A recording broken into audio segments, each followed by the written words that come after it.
వచ్చేటప్పటికి మనకు rural background ఎక్కువ ఉంది. నేను ప్రీ పోల్లో చూశాను, పోలింగ్ ముందు ప్రతి విలేజ్ కూడా తిరగడం జరిగింది. అంటే ఏ విలేజ్, ఏ ఏరియా, ఏ పరిస్థితి ఎలా ఉంది. పోలింగ్ డే కూడా ఇక్కడ నన్ను చాలా మంది చూసుంటారు. పోలింగ్ డే కూడా ప్రతి బూత్ నేను టచ్ చేశాను. పోలింగ్ రోజు కొన్ని విలేజెస్లో పర్టికులర్గా ముదపాక, చింతగట్ల, జరిపోతులపాలెం, సతివాలపాలెం, చినగాడి, లక్ష్మీపురం, ఈ విలేజెస్లో పర్టికులర్గా నేను ఎందుకు చెప్తానంటే నా మైండ్ ఫిక్స్ అయిపోయాను. ఆ రోజు నేను ముదపాక వెళ్ళకపోతే డెఫినెట్గా గొడవ జరిగేది. వాళ్ళ మొహాలు కూడా ఇప్పుడు నా మైండ్లో ఉన్నాయి, వీడియో కూడా నా దగ్గర ఉంది. అయితే ఇప్పుడు చెప్పొచ్చింది ఏంటంటే ఎలక్షన్ అయిపోయింది. ఒకరు గెలుస్తారా, ఓడతారా ఏంటనేది మనకి అనవసరం. ఇప్పుడు ఎలక్షన్ అనేది ప్రాసెస్ కంప్లీటెడ్. ఎలక్షన్ వరకు మనం ఎలా ఉన్నాం అనేది అనవసరం. ఇప్పుడు కౌంటింగ్ డే కానీ కౌంటింగ్ డే తర్వాత కానీ ఎటువంటి వైలెన్స్ జరగకూడదు. మీ మంచి కోరి ముందు జాగ్రత్తగా చెప్తున్నాం. మీలో చాలా మంది ఏజెంట్స్గా వస్తారు, కౌంటింగ్ ఏజెంట్స్గా వస్తారు. వెళ్ళండి, కౌంటింగ్ ప్రాసెస్ ప్రశాంతంగా చేసుకోండి. రిజల్ట్ ఎలా ఉంది మనకి సంబంధం లేని విషయం. దయచేసి మీ గ్రామాల్లో మీరు ఎటువంటి గొడవల్లో కానీ దేనికి వెళ్ళొద్దు. అది రిక్వెస్ట్ చెప్తున్నా. తర్వాతను జూన్ 6వ తారీఖు వరకు, 4వ తారీఖు కౌంటింగ్ అవుతుంది. జూన్ 6వ తారీఖు వరకు ఎలక్షన్ కోడ్ అమల్లో ఉంటుంది. మరి ఎలక్షన్ కమిషన్ పరిస్థితి దృష్ట్యా అది ఎంత సీరియస్గా ఉంటుందో మీ అందరికి తెలిసేది, మీకు తెలియదేం కాదు. మరి లేదు సార్, ఇప్పుడు ఎలక్షన్ కోడ్ ఉండేటప్పుడు 144 సెక్షన్ కూడా ఉందండి. మీ అందరికీ ఓపెన్గా చెప్తున్నాను. జూన్ 4వ తారీఖున 6వ తారీఖు వరకు కూడా 144 సెక్షన్ ఉంటుంది. అందువల్ల నలుగురు లేదా అంతకంటే మించి ఎక్కువ మంది ఒక దగ్గర జమ అవ్వకూడదు. అలాగే గెలిచిన వ్యక్తి ఆవేశంతో ర్యాలీలు కానీ ప్రొసెషన్స్కి అనుమతులు లేవు. ఎటువంటి ఫైర్ క్రాకర్స్ కానీ కాల్చడానికి వీలు లేదు. ఇదంతా మా ఇన్స్ట్రక్షన్స్ కాదు, ఎలక్షన్ కమిషన్ ఇన్స్ట్రక్షన్స్. మేమేం చేయాలి? వాటిని పాటిస్తూ మీకు తెలియజేసి మీకు అవగాహన కల్పించాలి. వీటిని ఎవరైనా వైలేట్ చేస్తే, సార్ ఎలక్షన్ కమిషన్ నామ్స్ ఉన్నా నేను ర్యాలీ చేస్తాను సార్ ఇలా అనుకుంటే 144 సెక్షన్ ఉంటుంది. గెలిచే వారికి ఎటువంటి ప్రొసెషన్స్కి అనుమతులు లేవు, ఫైర్ క్రాకర్స్ కాల్చడానికి లేదు. అందువల్ల దయచేసి అటువంటి వాటిలో ఎవరు పార్టిసిపేట్ చేయొద్దు. లేదు పోల్ తర్వాత వీడు మనకు ఓటు వేయలేదు, ఇప్పుడు సిఐ గారు చెప్పేటట్టు విలేజ్ లో మనం ఫోర్స్ చూపించడం కోసం అన్నెసరీగా మనం ఎక్స్ట్రా చేసిన తర్వాత సార్ వాడు తప్పు చేశాడు సార్, వాడు ప్రవోక్ చేశాడు సార్, వీడు ప్రవోక్ చేశాడు సార్. ఒకసారి కేసు అంటూ మొదలైందంటే మన బీబీలో ఏమైంది, 25 మంది పైన 307 అటెంప్ట్ మర్డర్ కేసులు పెట్టారండి. అందరూ జైల్లో ఉన్నారు, అందరికీ రౌడీ షీట్లు ఓపెన్ అవుతాయి. అటువంటి పరిస్థితి తెచ్చుకోవద్దు. అంటే నేను భయపెట్టట్లేదండి. ఖచ్చితంగా ఒకవేళ ఏదైనా జరిగితే చింతలగట్ల ఇటువంటి వాటిలో జరిగితే మాత్రం ముందుగానే చెప్తున్నాను, ఎక్కడైనా స్ట్రైకింగ్ ఫోర్సెస్ అన్ని పెడుతున్నా. ప్రతి విలేజెస్ లో మల్టీ పోలీసు ఉంటున్నారు. నాకు ఇమీడియట్ ఇన్ఫర్మేషన్ వస్తుంది. రూత్లెస్గా అవుతాను, అందులో డౌట్ లేదు. ఏముంది, ఇప్పుడు సిఐ గారు చెప్పేటప్పుడు రేపు ఎలక్షన్స్ అవుతాయి, ఎవరంతా వాడు వెళ్ళిపోతారు. ఎవరి ట్రాన్స్ఫర్స్ అలా వస్తే అందరూ వెళ్ళిపోతాం, నో ఇష్యూ. ఈ కేసు నుండి మీరు లాక్కోలేరు, పీక్కోలేరు. మళ్ళీ 5 ఏళ్ళు పడాల్సిందే. ఈ రౌడీ షీట్లు తొందరగా క్లోజ్ అవ్వవు. ప్రతి ఎలక్షన్స్ మిమ్మల్ని వెంటాడతాయి. కాబట్టి అందరికీ నా రిక్వెస్ట్ ఏంటంటే, ఏదైతే కౌంటింగ్ డే ఉన్నా కౌంటింగ్ డే తర్వాత 2 రోజుల వరకు ఎలక్షన్ కూడా ఉంటుంది. దయచేసి ఎవరు కూడా ఎటువంటి గొడవల్లో పార్టిసిపేట్ చేయొద్దు. సిఐ గారు చాలా చక్కగా చెప్పారు. మన విలేజ్ గ్రామీణ బ్యాక్గ్రౌండ్ ఉందండి. నేను గ్రామీణ బ్యాక్గ్రౌండ్ నుండి వచ్చిన వాడిని. తెల్లవారు లేస్తే మనం మొహాలు చూసుకునేవారు. కర్మకాలి ఒకటి కేసు అయ్యి వాడు జైలుకు పోతే ఆ ఫ్యామిలీ పరిస్థితి ఏంటి ఒకసారి ఆలోచించండి. మన పిల్లల పరిస్థితి, మన బ్రదర్స్ పరిస్థితి, మన భార్య పరిస్థితి ఒక్కసారి ఆలోచించండి. వాళ్ళు బెయిల్ అని లాయర్ల వెనక తిరిగి బెయిల్స్ పెట్టడం కోసం ఆ కోర్టుల వెంట తిరిగి వాళ్ళ వెనక వీళ్ళ వెనక తిరిగి ఎవడొస్తాడు? ఎవడు రాడు. ఎవరిబడి చేశాడు. ఎంత చెప్పారు పోలీసులు చెప్పినా సరే వాడు చేశాడు, వాడు పడతాడు, మనకేం పోయింది? ఎవడు రాడండి. మన బంధువులు కూడా రారు. మళ్ళీ చెప్తున్నాను, రారు. ఎవడు పట్టించుకోడు.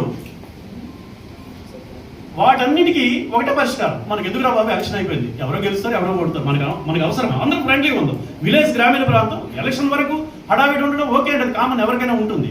అయిపోయింది కదా. ఇంకా కౌంటింగ్ డే, కౌంటింగ్ తరువాత ఇంకేం సంబంధం? ఇంకా అయిపోయింది, రిజల్ట్ వస్తుంది, ఎవరో ఒకరు వస్తారు. ఎవరు వచ్చినా మనకు ఒకటే. ఆ విధంగా అందరూ కలిసి ఉండండి విలేజెస్లో. ఇదే నా రిక్వెస్ట్. నేను మళ్ళీ చెప్తున్నా, ఇది నా రిక్వెస్ట్ అని చెప్తున్నా. ఎవరి మీద వెళ్తుంటామో మనకు దెబ్బలు తగులుతాయా లేదా? దెబ్బలు తగులుతాయి. దెబ్బలు తగిన వాళ్ళు మనం అంతా ఎక్కడ మీరు చూస్తుంటారు. అంతా కూడా అదేవిధంగా మా సార్ కూడా మేమందరం కూడా ఉద్యోగస్తులు ఎక్కడి నుండి వస్తుంటే ఏ విధంగా వెళ్ళిపోతున్నాం. కానీ మీరు ఇదే ఊర్లో పుట్టిన వాళ్ళు, ఇక్కడే పెరిగిన వాళ్ళు, మీరంతా కూడాను మీ బతుకులు ఇవన్నీ కూడా ఒకరితో ఒకరు ముడిపడి ఉంటాయి. ఈరోజు వేరు పార్టీలు చెందినప్పుడు కూడాను మీరందరూ కూడా మీలో మీకు బంధుత్వాలు ఉన్నాయి, మీలో మీకు రిలేషన్స్ ఉన్నాయి, ఇవన్నీ కూడా ఉంటాయి. ఏం చేస్తున్నామంటే మన ఆవేశానికి పోయి ఏం చేస్తున్నాం, మనలో ఉన్న బంధుత్వాలు తెగటింపులు చేసుకుంటున్నాం, బంధుత్వాల్ని తెగటింపులు చేసుకుంటున్నాం, ఆవేశాలకు పోతున్నాం, కొట్లాట్లకు దిగుతున్నాం. దీనివల్ల ఏం జరుగుతుంది? ఇది కంతరి కావాలంటే కేవలం క్షణికావేశం అనమాట. మనం ఏం చేయాలంటే ఎదుటి వ్యక్తిని, ప్రతి వ్యక్తికి ఉన్న ఒక వ్యక్తిగతమైన అభిప్రాయం ఉంటుంది, వారి యొక్క ఇష్టాలు ఉంటాయి అనే విషయాన్ని మనం అందరం కూడాను తెలుసుకోవాలి. అలాగే ఒక వ్యక్తి యొక్క ఇష్టాలు మనం గౌరవించినప్పుడే మనం ఏంటంటే ఫర్దర్గా ఎటువంటి కాన్సిక్వెన్స్ కూడా లేకుండా ఉండడానికి అవకాశం ఉంటుంది. అలా కాకుండా ఒక స్వార్థంగా వెళ్ళిపోయి నేను చెప్పినట్టే జరగాలి అనుకునేటప్పుడు, లేకపోతే వీడు నా మాటే వినాలి, నా మాటే వేదం అని ఎప్పుడైతే మనం అనుకుంటామో ఆ సందర్భంలోన గొడవలు జరగడానికి వీటన్నిటికీ కూడాను ఆస్కారం ఎక్కువగా ఉంటుంది. మీరందరూ కూడా ఈ విషయాలన్నింటినీ కూడా దృష్టిలో పెట్టుకోవాలి. చూస్తున్నారు కదా, అటువంటి సంఘటనలు ఏవి కూడాను మీరు ఏవైతే అవాంఛనీయ సంఘటనలు మిగిలిన చోట్ల జరిగే అటువంటి అవాంఛనీయ సంఘటనలు ఏవి కూడా మన దగ్గర జరగకుండా చూసుకోవాల్సిన బాధ్యత మీ అందరూ కూడా ఉంటుంది. కుర్రవాళ్ళు ఎవరైనా సరే తెలియక ఏదైనా సరే ఏదంతా కూడా గెలిచినోడికి ఎలా ఉంటుందంటే ఊరి మీదకి వచ్చేసి బళ్ళు తీసేసి ఒకసారి ఊరి మీద తిరగడాలు, మందుగుండు సామాన్కి వెళ్తాడు, ఒకరినొకరు రెచ్చగొట్టారు, మీసాలు తిప్పడాలు, తొడలు కొట్టుకోవడాలు ఇవన్నీ చేస్తుంటారు. ఇది అవతల ఓడిపోయిన వాళ్ళకి ఎలా ఉంటుందంటే ఇది రెచ్చగొట్టినట్టు ఉంటుందా లేదా? రెచ్చగొట్టినట్టు ఉంటుందా? దీనివల్ల ఏమవుతారు, వాళ్ళు ఆత్మనిందకు గురవుతారు. తర్వాత వాళ్ళు మళ్ళీ దాడి చేయడానికి అవకాశం ఉంటుంది. దీనివల్ల ఏమవుతుంది, అల్లర్లు జరుగుతాయి. ప్రశాంతంగా ఉన్న వాతావరణంలోన ఒక అవాంఛనీయ సంఘటన జరిగి అది పూర్తిగా ఏంటంటే ప్రశాంతతకి మనం దూరంగా అయిపోతుంటాం. అది కాస్త ఈయన ఏం చేస్తాడు, ఊరుకోవచ్చు కదా, మన అన్నయ్య కదా మాట్లాడుకోవచ్చు, ఏం చేస్తాడు, చిన్నగా పోలీస్ స్టేషన్కి వచ్చాడు. మరి పోలీసులు ఊరుకుంటారా? పిస్టల్ ఫోటో పెట్టిన తర్వాత ఒకవేళ జరగకుండా జరిగింది మాకెందుకు అనుకుంటాం. మీ పోలీసులు ఏం ఆలోచిస్తామంటే వీరికి చక్కగా లేనప్పుడు మనం ఎందుకు రాజీ చేయాలని ఆ సంగతి మనం చూసేద్దాం అనుకుంటాం. వెంటనే ఏం చేస్తామంటే ఆయన పిలిపించేసి ఒక ఎఫ్ఐఆర్ చేస్తాం, ఆర్మ్స్ యాక్ట్ కింద మరి చేస్తాం అనమాట. చేసి రిమాండ్కి పంపించాం. సార్ మళ్ళీ తర్వాత నెక్స్ట్ సినిమా వచ్చి అంటాడు అనమాట, సార్ మా అన్నయ్య సార్ వదిలేయండి సార్ అని అంటాడు. అవుతుందా? అవుతుందండి? సాధ్యం కాదు. పెందుర్తి కాన్స్టిట్యున్సీకి సంబంధించి రేపు జరగబోయే కౌంటింగ్ డే తర్వాతను 2 days వరకు ఎలక్షన్ కోడ్ అమల్లో ఉంటుంది. తీసుకున్న జాగ్రత్తలు, ఎవరైతే ఏజెంట్స్గా వివిధ పార్టీల నుండి ఉన్నారో వాళ్ళు, కౌంటింగ్ డేస్ కానీ తీసుకోవాల్సిన ప్రికాషన్స్, ఇప్పుడు 144 సెక్షన్ అమల్లో ఉంటుంది. ఎవరు గెలిచినా ఎవరు ఓడిపోయినా ఎటువంటి ప్రొవిజన్స్ చేయకూడదు, అలాగే ఫైర్ క్రాకర్స్ కాల్చకూడదు, ఇటువంటి నిబంధనలు ఉన్నాయి. 4 లేదా అంతకంటే ఎక్కువ మంది ఒక దగ్గర గ్యాదర్ అవ్వడానికి వీల్లేదు. 144 సెక్షన్ అమల్లో ఉంది కాబట్టి వీటన్నింటిని దృష్టిలో పెట్టుకొని, ఇది సిటీ సైడ్ కాకుండా రూరల్ బ్యాక్గ్రౌండ్ పెందుర్తి ఏరియాలో ఎక్కువగా ఉంది కాబట్టి గ్రామాల్లో సెన్సిటివిటీ ఉంటుంది. అనవసరంగా కేసుల్లో గొడవల్లో ఎవరు ఇరుక్కోకూడదు. ఎలాగో పోలింగ్ అయిపోయింది, రిజల్ట్స్ వస్తున్నాయి, వాటిని ఆస్వాదించండి తప్ప గొడవల్లోకి వెళ్ళకూడదు.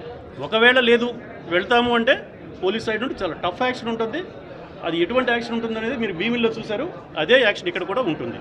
అందరూ కూడా వారు ప్రశాంతంగా కలిసిమెలిసి ఉండాలని తెలియజేస్తున్నాను. Thank you. విశాఖపట్నం సిటీలో ఉంటుందండి. ఇక్కడ సంబంధించి పెందుర్తిలో కూడా ఆ రోజు నేను పర్సనల్గా ఉంటాను. స్పెషల్ స్ట్రైకింగ్ ఫోర్సెస్ ఉంటాయి, 4 స్ట్రైకింగ్ ఫోర్సెస్ని పెట్టడం జరిగింది. వాళ్ళు కూడా ఎవ్రీ విలేజ్ టచ్ చేస్తారు. ఇక్కడ ఏం లేదు, ఇది రాష్ట్రంలో ఎక్కడ కొన్ని ఇన్సిడెంట్స్ జరిగాయి, వాటి దృష్ట్యా అటువంటి ఇన్సిడెంట్స్ ఇక్కడ రిపీట్ అవ్వకూడదు. అన్నెసరీగా విలేజ్లో ప్రశాంతంగా ఉన్న వాతావరణం చెడిపోకూడదనే దృష్టితో ముందు జాగ్రత్త చర్యగా ఈ చర్యలు తీసుకోవడం జరుగుతుందండి. కానీ ఎటువంటి గొడవలు జరగడానికి ఇక్కడ ఆస్కారం లేదు. మేము ఎటువంటి టఫ్ యాక్షన్ తీసుకోవాలో తీసుకున్నాం, ఎంతమందిని బైండ్ ఓవర్ చేయాలో బైండ్ ఓవర్ చేశాం, అన్ని ప్రికాషన్స్ తీసుకున్నాం. ప్రజలంతా హ్యాపీగా ఉండాలని కోరుకుంటున్నాను. ఎటువంటి గొడవల జోలికి వెళ్ళదు. Thank you.